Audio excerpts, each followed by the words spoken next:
वो क्या कहता है?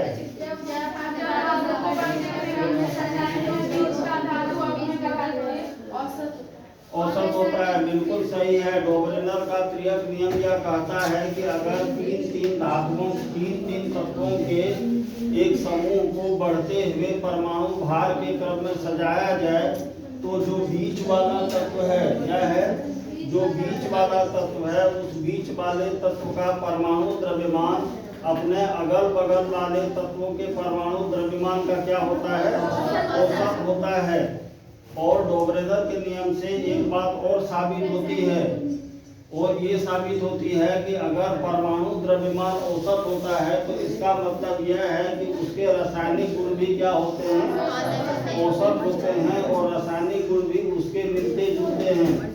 तो अकॉर्डिंग टू डोबरेनर ट्राइड रूल, डोबरेनर के त्रियक नियम के अनुसार अगर तत्वों को तीन तत्वों को लिया जाए, समूह को लिया जाए तीन तत्वों के, और उसको बढ़ते हुए परमाणु भार के क्रम में सजाया जाए तो मध्यवर्ती तत्व का परमाणु द्रव्यमान जो है वो अपने बगल वाले तत्व के परमाणु द्रव्यमान का क्या होता है?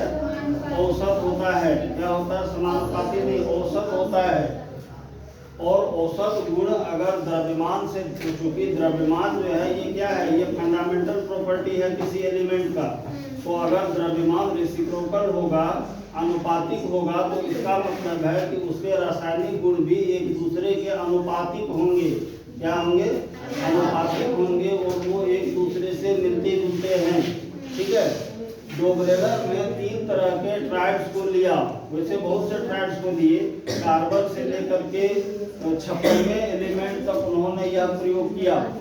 ठीक है। डोबरेनर ने सबसे पहले किसको लिया? लिथियम को लिया, सोडियम को लिया और पोटेशियम को लिया एक त्रियक के रूप में। किसके रूप में? एक त्रियक के रूप में, जहाँ हम देखते हैं कि लिथियम का परमाणु द्रव्यमान 7 है, सोडियम का 23 है, और पोटेशियम का कितना है? पोटेशियम का 39 है।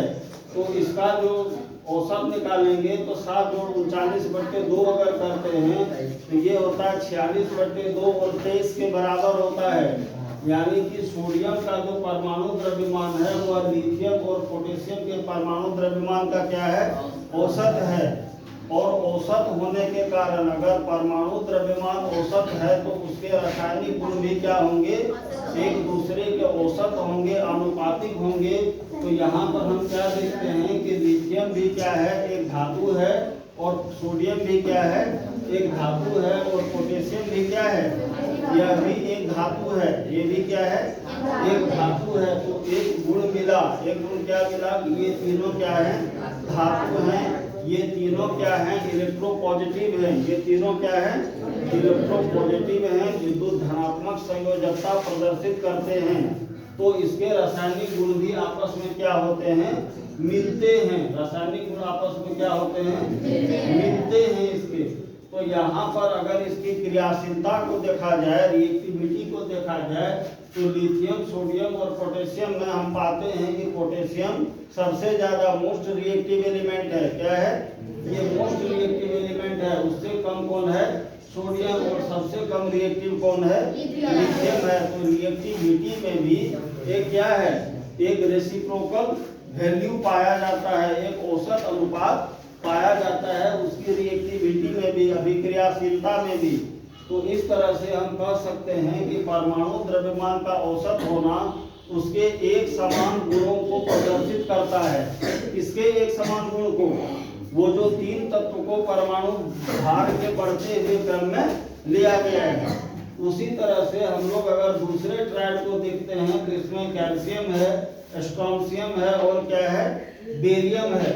तो कैल्शियम का कितना? 40 है, स्ट्रोंशियम का कितना है? 87.5 है, और बेरियम का कितना है? 137। कितना है? 137। तो इसका औसत आता है कितना? 87.5। कितना आता है? 87.5, जो स्ट्रोंशियम के परमाणु द्रव्यमान के क्या है? बराबर है, लगभग बराबर है। तो उसका भी क्या है? ये औसत है। तो यहाँ पर हम लोग क्या देखते हैं? देखो, इसके रिएक्टिविटी में भी क्या है? एक मतलब आनुपातिकता पाई जाती है। कैल्शियम है, ये सबसे कम रिएक्टिव है, उससे ज्यादा कौन है? स्ट्रोंशियम। स्ट्रोंशियम की अभिक्रियाशीलता क्या है? मध्यवर्ती है। जैसे परमाणु द्रव्यमान क्या है? कैल्शियम और बेरियम का मध्यवर्ती है, उसी तरह से इसकी रिएक्टिविटी जो है वो भी क्या है? वो भी मध्यवर्ती है, यानी क्रियाशीलता भी औसत है दोनों का। क्रियाशीलता भी क्या है? औसत है। और हम लोग क्या देखते हैं कि बेरियम जो है, इसमें बेरियम क्या है? सबसे ज्यादा रिएक्टिव है। बेरियम क्या है? सबसे ज्यादा रिएक्टिव है। उसी तरह से उसने एक और ट्राइड्स को दिया। ये ट्राइड्स है क्लोरीन है, ब्रोमीन है और आयोडीन है।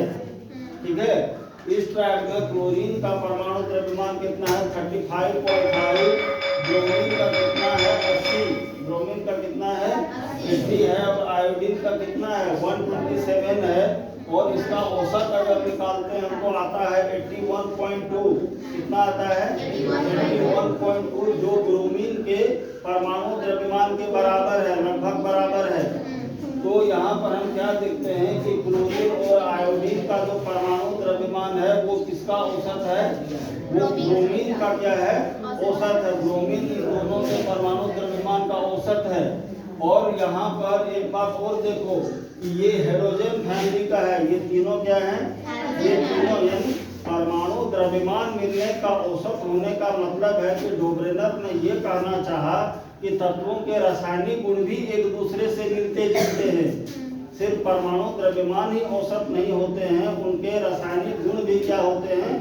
एक दूसरे के औसत होते हैं। तो अगर इस हेलोजन फैमिली को देखा जाए तो ये तीनों क्या है? नॉन मेटल है। तीनों क्या है? नॉन मेटल है। इसकी वैलेंसी कैसी है? इलेक्ट्रोनेगेटिव वैलेंसी है।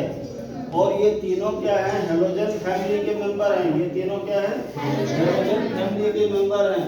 यहाँ पर देख लो, ये फ्लोरीन है, क्लोरीन है, ब्रोमीन है, आयोडीन है। ग्रुप 7A के ये सदस्य हैं।